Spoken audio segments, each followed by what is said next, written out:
Good afternoon, welcome back to the channel. My name is Ryan, this is Auto Detour, and behind me is my 2003 Ford F-150 with the 5.4 liter in it. And today, we're gonna be doing a little bit of repair on it. Recently, the truck does not wanna stay running at a stoplight, and it's making this noise.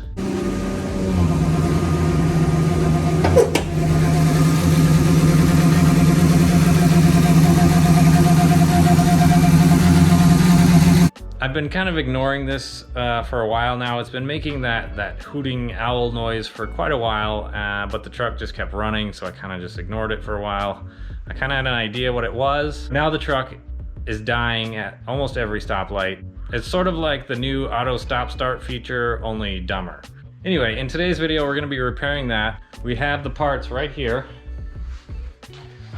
So today we're gonna be repairing the idle air control valve. Fairly common for these to go out, and a lot of times they make that hooting noise. And so today we're going to be replacing that. I'm going to do my best to show you how to do that and what it looks like, even though it's stuffed way back there under the firewall. So before we jump into today's video, be sure to hit that like button, subscribe if you haven't already, and let's get this thing fixed.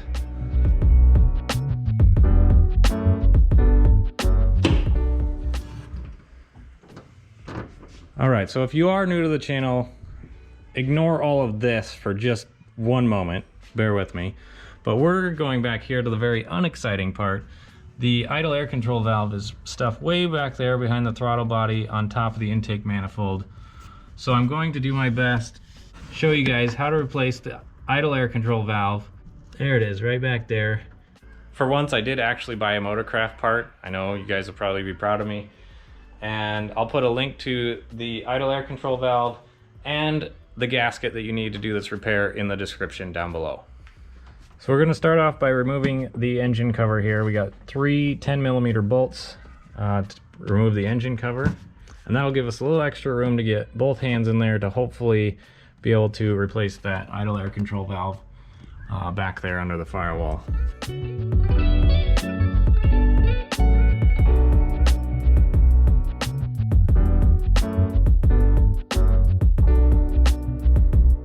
Just to give you guys an idea of what we're looking at back there, here's the new idle air control valve, and it's mounted just like this. So you'll notice on the back we have a connector for a wiring harness, and we have two mounting bolts for two 8mm bolts back there. I'm gonna do my best to stuff the camera back in there so you guys can see what's going on while we're undoing the control valve.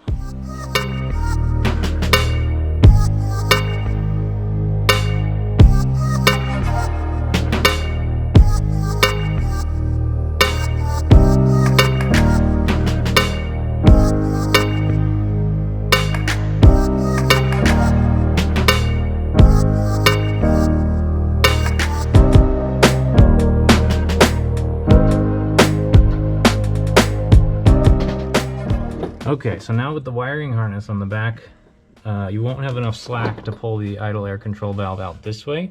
So if you slide it across the back of the motor, you should be able to pull it out this side on the driver's side over here, which is what we're doing now. Then you should have just a little bit more access to reach the wiring harness clip. Let's see if I can do it. There it goes. There we go, and you just push the tab down on the top. It should slide right out. And before I lose this wiring harness, I'm just gonna hook the new one right up to it.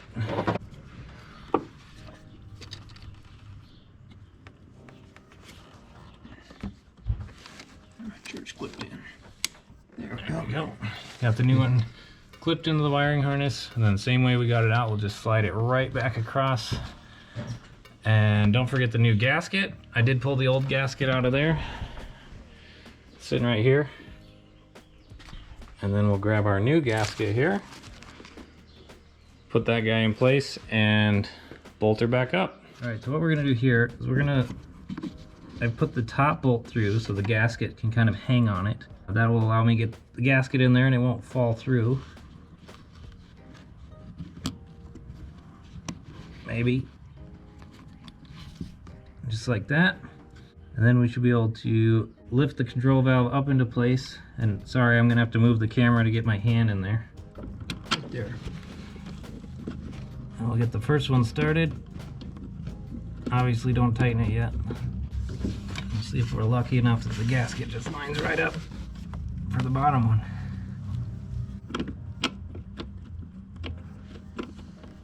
All right, got that bottom one started. So now all that's left is tighten the bolts up, and since we hooked the wiring harness up ahead of time, we don't have to try to mess with hooking that up way in the back. Then we should be all set.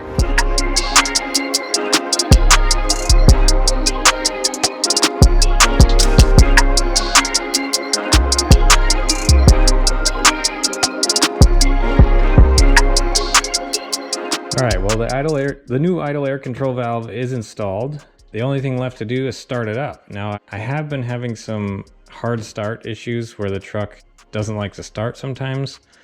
Not usually when it's cold, but I'm really interested to see if that fixes that as well. And as you probably guessed, I do not have the stock tune on this truck. So I always thought maybe it could be something to do with that. But I'm super curious to see if this solves that as well. But at the very least, our idle should be better. That really annoying but infamous hooting noise should be gone. With that being said, let's start the truck and see how it does.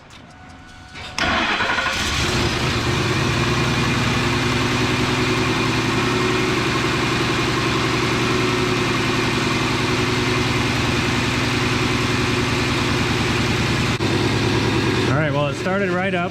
We're gonna give it a second to come down off high idle and just make sure the idle is smoothed out. Before we replaced it, the idle, it would die down and pop back up or even die completely. So we'll wait for it to come off high idle here and see how it idles.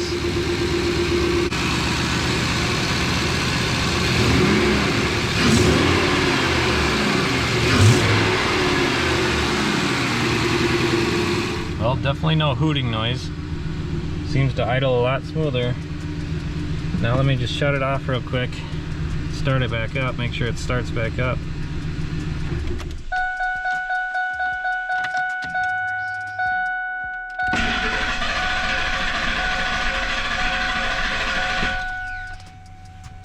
Well, as you can see, we're still having that hard start issue, so that may be tune related.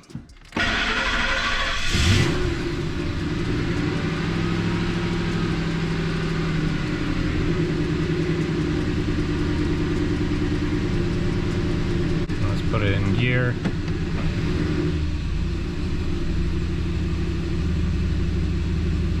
Idle's much better. Stays running, obviously that's a bonus. Alright guys, well that's it. Got the idle air control valve replaced. I hope that was helpful for you guys. So if you're here just for that, thank you for stopping by. Before you go, I would appreciate it if you hit that like button, subscribe if you haven't already for more upcoming videos on this truck and other vehicles. But as promised, if you want to stick around, I'm going to do a brief overview of the turbo setup.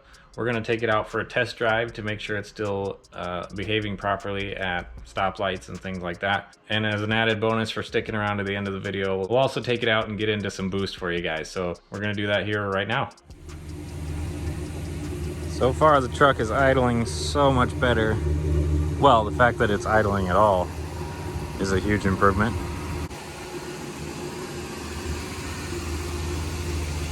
Alright, here we are coming to a stop now. The truck before would just be idling super rough, not want to stay running. Sometimes would just die. So here we are just at a stop. Super smooth. I'd say that was a success. Now that we've confirmed the IAC is working and working properly, I promised you guys I'd give you a brief rundown on what's up with the turbo under the hood. If you've been following the channel for a while, obviously you know what's going on, but it's a 76mm turbo, completely stock 5.4 liter and 4R70W transmission. Basically, it was a completely untouched truck before I put the turbo kit on it. We modified the turbo kit for a 4.6 to fit my 5.4, 407 horsepower to the wheels and 523 foot-pounds of torque on the dyno when we did the tune, and that was at 8.8 psi, and we've hit as high as 13 psi now. I'm running regularly on 12 psi. It seems to be handling it just fine. If you want to find out more about the truck, I've made lots of videos on it. I will put a link up here to the beginning of the turbo build series. We've had quite a few videos after the build was done too, so be sure to go check those out. We'll go do a poll here in just a second for the closeout of the video so you guys can hear and see the turbo in action. But be sure to hit that like button, subscribe if you haven't already. Thank you guys so much for watching. Have a great night. I'll talk to you next time.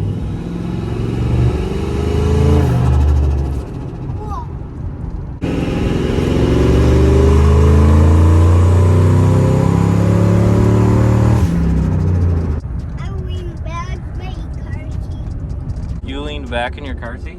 Yeah. Is that fast? Yeah.